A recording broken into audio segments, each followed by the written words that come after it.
네, 안녕하세요. 별빛 시네마 관객과의 대화 진행을 맡은 큐레이터 최주영입니다. 오늘은 황선영 감독님의 다큐멘터리 영화 시티백을 함께 이야기하는 시간을 갖겠습니다. 이 자리에 영화를 연출하신 황선영 감독님께서 나와주셨습니다. 감독님 반갑습니다. 관객분들께 간단하게 소개 부탁드리겠습니다. 안녕하세요. 시티백 만든 황선영입니다. 봐주셔서 감사합니다. 네, 오늘도 관객 이벤트가 있는데요. 인상적인 질문이나 소감을 남겨주신 분들께 저희가 영화 관람권을 드리는 관객 이벤트를 진행하고 있습니다. 감독님께서 두 분을 선정해 주실 거고요. 각각 한 분께 영화 관람권 한 매씩 드리도록 하겠습니다. 네, 방금 보신 영화 시티팩 재밌게 보셨나요?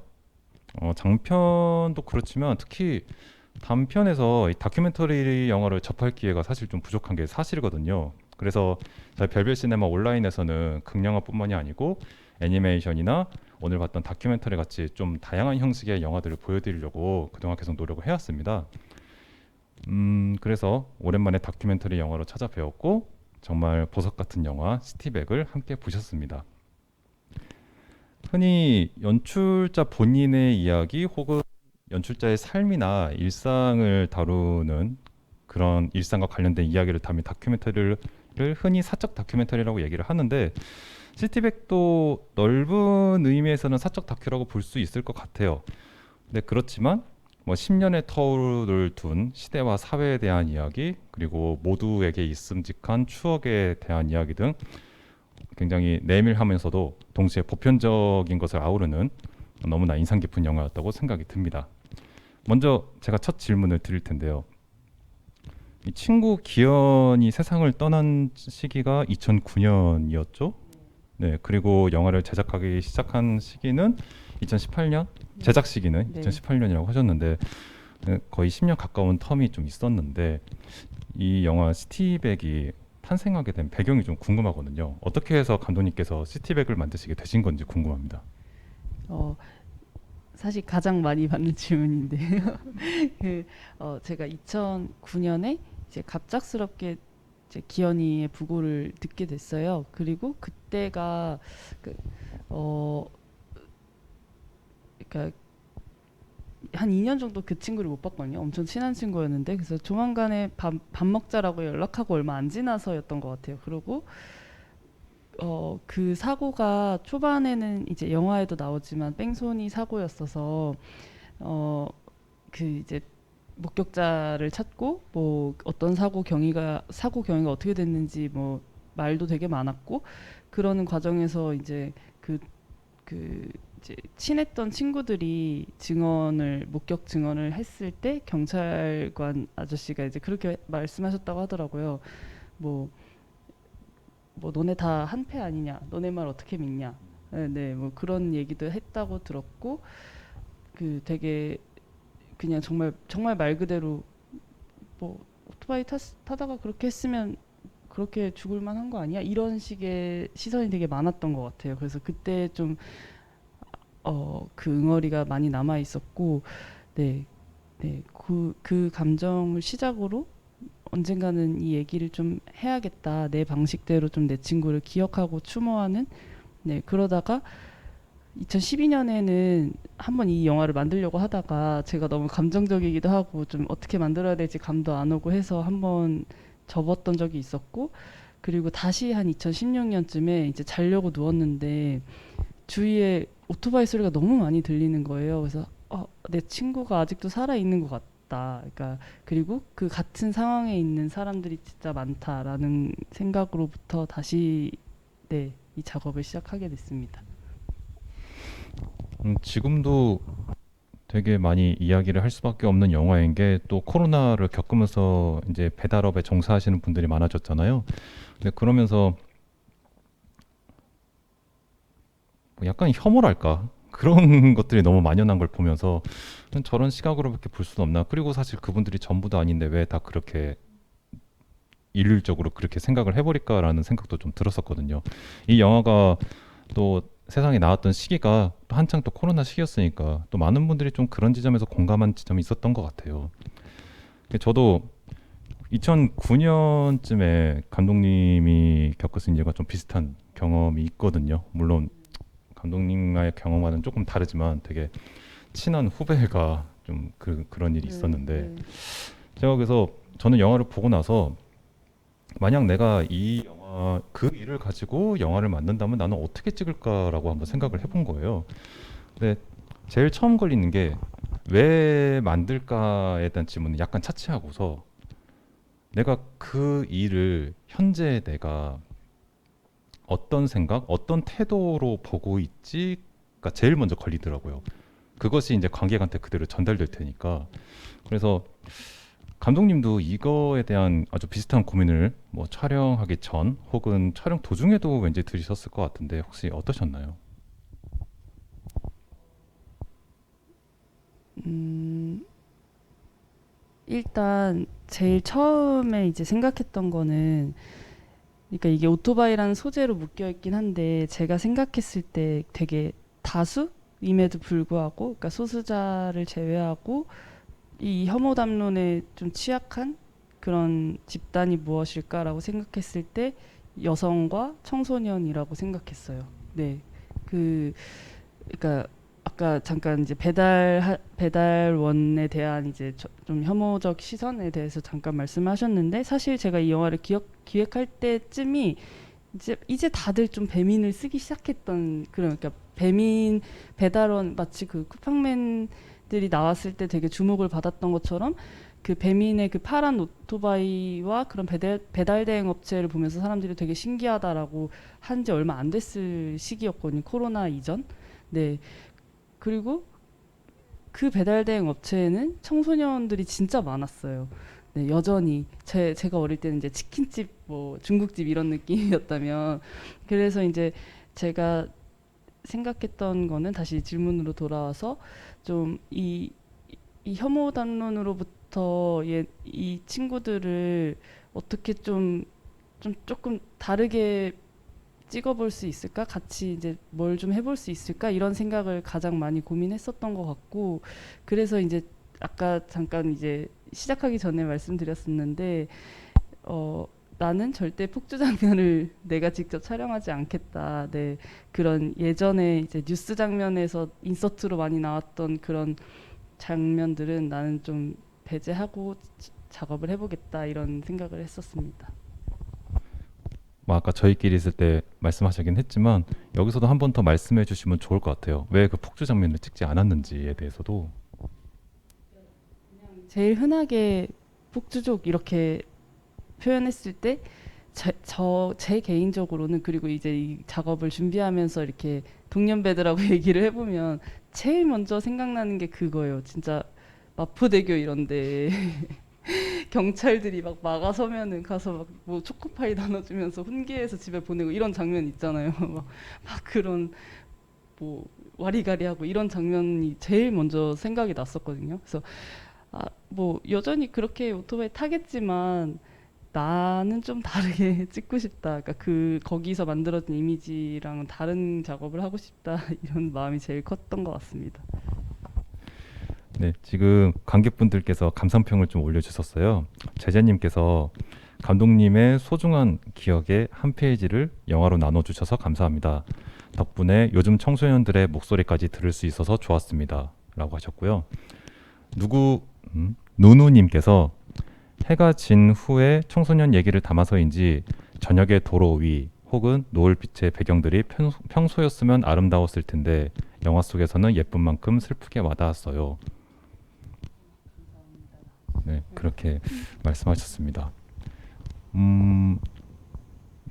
이 영화에 2009년도 그 일이 있었을 때의 어떤 문자가 네. 남아있던데 그게 그 옛날 사용하던 핸드폰에 담겨져 있던 거잖아요. 네. 그게 어떻게 용케 남아 있었네요? 그러니까 네, 그때가 딱 제가 스마트폰으로 바꾸기 전 마지막 핸드폰인데, 그때는 왜 문자도 저장 기능 이런 거 있었잖아요. 그래서 좀 그 당시에 친구들이랑 했던 문자들 몇 개 저장해 놓은 게 있었어요. 그래서 요 휴대폰은 버리지 말아야지. 그 중에 이제 그 문자도 하나였던 거고, 근데 되게 공교롭게도 원래 되게 멀쩡했는데 촬영할 때쯤 이런 검은 줄이 엄청 많이 수명을 잃어가고 있어서 좀 아쉬웠었습니다. 네.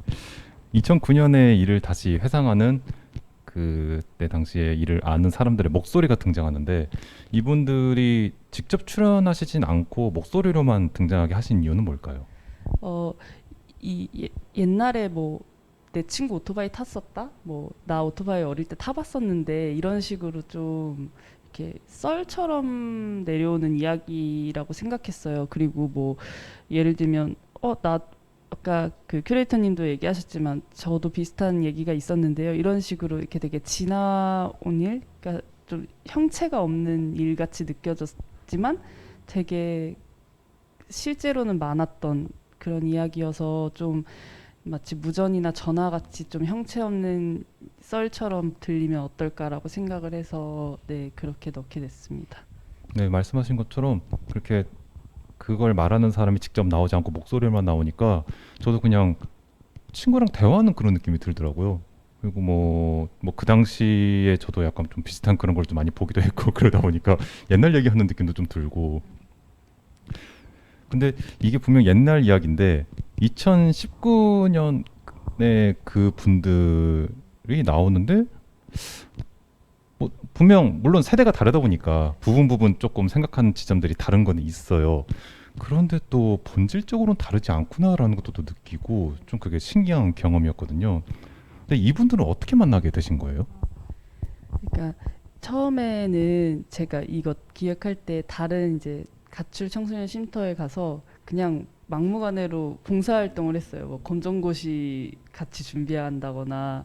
근데 거기서 만났던 친구들 중에 이제 오토바이를 타는 친구들이 일단 몇 명 없었고 이렇게 좀 연이 잘 안 닿아가지고 못 만났어요. 거기서는 그냥 열심히 또 친해져가지고 네, 열심히 그냥 거기를 다녔던 것 같아요. 그러다가 또 다른 상담센터에 소개를 받고 가게 돼서 거기에 계시던 선생님이 이 그 커플을 저한테 소개를 해줬어요. 그 커플이었던 친구 두 명을. 그리고 또 다른 민희라는 친구는 이제 막 주위에 수소문을 해서 어떤 되게 일진하고 친하게 지내는 학생주임 선생님이 있으시다는 거예요. 그래서 그 선생님한테 제일 요즘 좀 제일 말 안 듣는 애 한 명 소개시켜 달라 이렇게 해가지고 소개를 받게 됐습니다. 네. 그러면은 영화를 찍기 위해서 뭐 그런 이야기를 같이 공유할 수 있는 친구들을 만나신 거잖아요. 네. 그래서 이분들과의 인터뷰가 어떻게 진행됐는지가 좀 궁금한 거예요. 왜냐하면은 그분들이 앞에서 나와서 얘기하신 거 보면 그냥 내가 지금 이렇게 살고 있어요라고 그냥 되게 편하게 얘기하는 것 같은데, 그래서 혹시 이분들이 감독님이 겪으셨던 그 2009년에 그 일을 모르고 그렇게 얘기하는 건가? 혹은 그러니까 이걸 왜 찍는 거다라고 뭐 얘기도 하셨을 것 같은데 혹시 그런 거 없이 그냥 얘기한 건가? 이게 인터뷰가 어떻게 진행된 건지 좀 궁금해요. 제가 그 미니라는 친구랑은 되게 오랫동안 만났어요. 한 1년 넘게.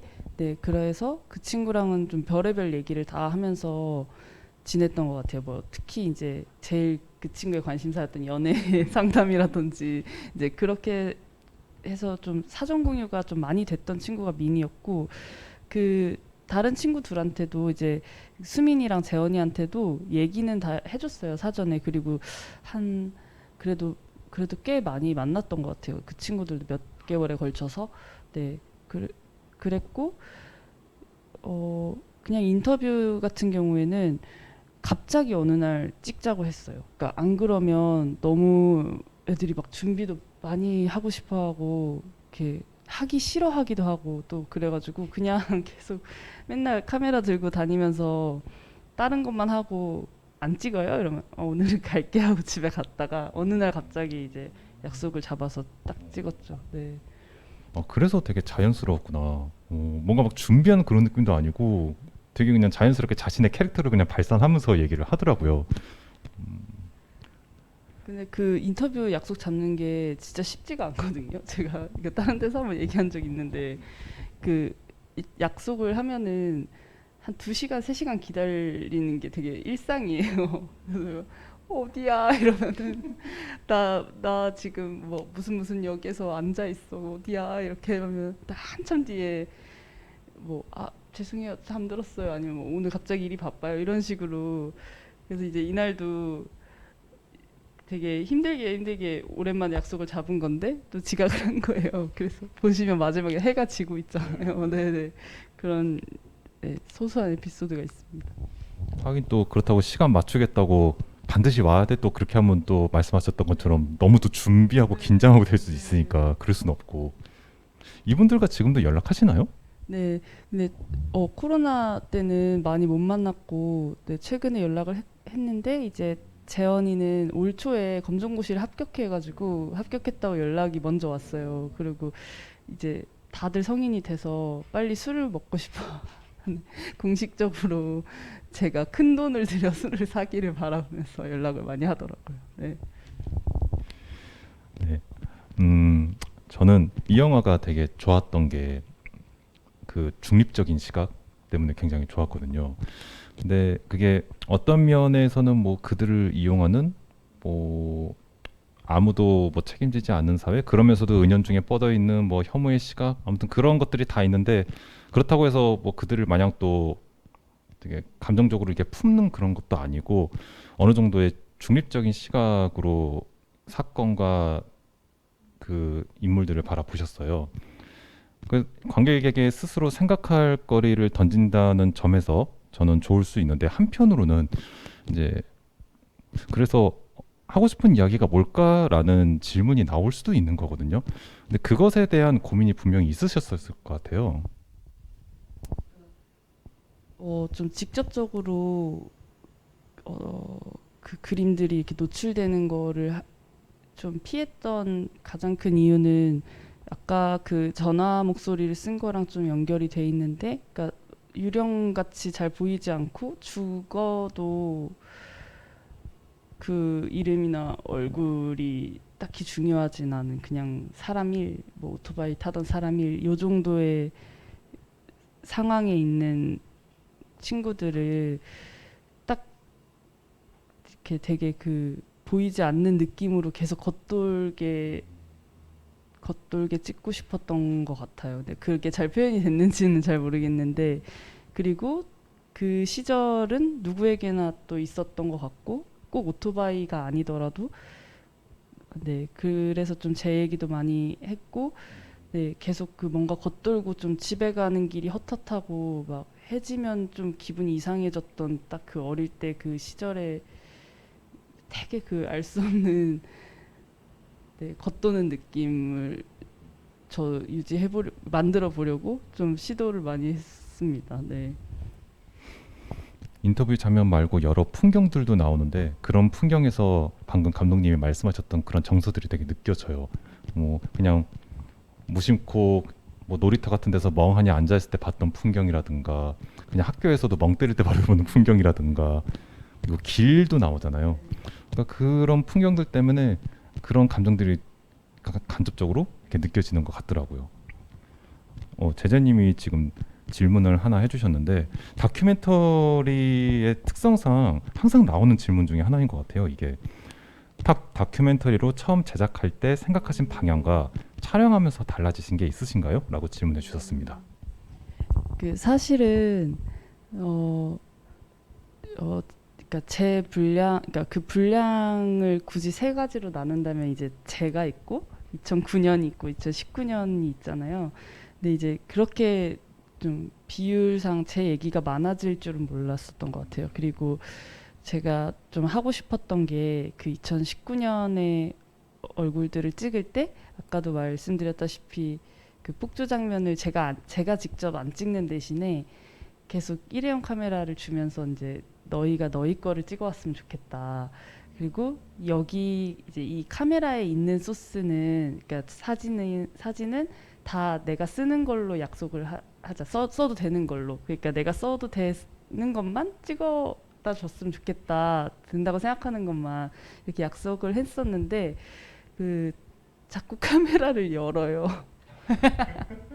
그리고 뭐 플래시 한밤중에 이제 노는 걸 찍어왔는데 플래시를 하나도 안 켠다거나 이제 그런 네네 그런 이제 좀 소소한 또 에피소드들이 있어서 네 제가 생각한 것보다는 사진 소스를 많이 못 쓰게 됐어요. 네 그래서 좀 다른 분량이 더 늘어나게 된 것도 있어요.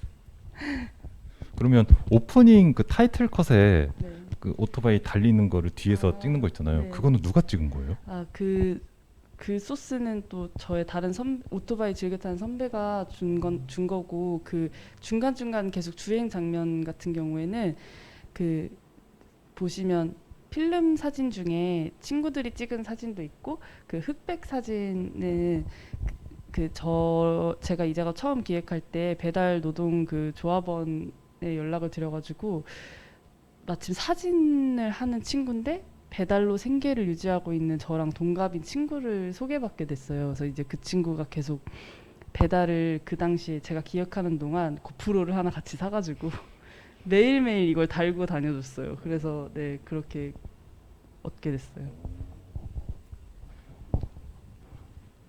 전문적으로 네, 전문적 어쨌든 되게 사진을 하시는 그런 분. 사진이 되게 좋더라고요. 그 흑백 사진들 그쵸. 말씀하시는 거죠. 네, 네. 제가 정말 그 친구 사진을 너무 좋아해가지고, 혹시 이제 배달하면서 그러니까 계속 찍어줬으면 좋겠다. 그리고 찍었던 사진들을 모두 사용해도 되겠냐 했는데 정말 흔쾌히 허락을 해줘가지고, 예, 사용하게 됐습니다. 네. 아까 제재님 질문에 답하신 거를 제가 생각해 보면 처음에 말씀하셨던 게 2009년과 2019년이 있고 그리고 내가 있다라고 말씀하시면서 나의 이야기가 그렇게 많이 들어갈 줄은 몰랐다라고 말씀하셨는데 저는 그 문구들 있잖아요. 그 문구들이 너무 좋더라고요. 잠깐만. 근데 왜 나레이션을 안 넣고 그냥 글자로만 하셨을까요? 그것도 되게 마지막까지 고민했던 거인 것 같아요. 그래서 이제 주변에서도 그냥 나는 글로 조용히 혼자 읽고 넘어가지는 느낌이 좋다라고 했던 분들도 있고, 뭐 네 목소리가 싫으면 성우를 써서라도, 그러니까 다른 사람 써서라도 목소리로 들어갔으면 좋겠다 이랬던 이제 의견이 끝까지 갈렸는데, 그래서 제가 조금 녹음을 해서 들어봤거든요. 일단 제 목소리는 안 되는 거 확실했고 크게는 이제 다 2009년도 목소리고 얘네들도 얼굴하고 목소리 같이 나오잖아요. 근데 저까지 목소리로 나오니까 좀 집중도가 이렇게 흐트러지더라고요. 그래서 결국에는 빼는 걸로 결정을 했어요. 그게 좀 되게 독특하게 느껴졌어요. 대부분은 말씀하신 것처럼 하다못해 성우가 나와서라도 나레이션을 입히는데 그런 게 없다 보니까 좀 되게 신기하게 봤던 그런 경험이 있어요. 근데 저는 개인적으로는 그래 마치 이게 영상실을 보는 듯한 느낌도 들어서 저는 되게 좋았고 그 문구들 하나하나도 되게 좋았거든요. 뭐 얼굴이 없었다, 얼굴도 이름도 없이 사라졌다. 그 문구들 안에 이제 그런 다양한 풍경들과 길의 모습들이 나오니까 뭔가 아련한 감정이 느껴지더라고요. 그러다가 제가 좀 인상 깊게 본 문구가 중간에 이런 문구가 등장해요. 푸르게 창이 달아오르면 방 안의 물건들이 하나둘 재색을 찾아간다. 나는 얼굴을 드러내기 위해 세수를 한다. 이게 제가 영화를 다 보고 나서 곱씹어 생각을 해봤는데 다른 문구들은 감독님이 자기 생각을 이야기하긴 하지만 그게 조금 간접적으로 좀 얘기하는 그런 느낌이었는데 이거는 뭔가 감독님이 어떤 의지가 느껴지는 되게 직접적인 느낌이 훅 드는 거예요.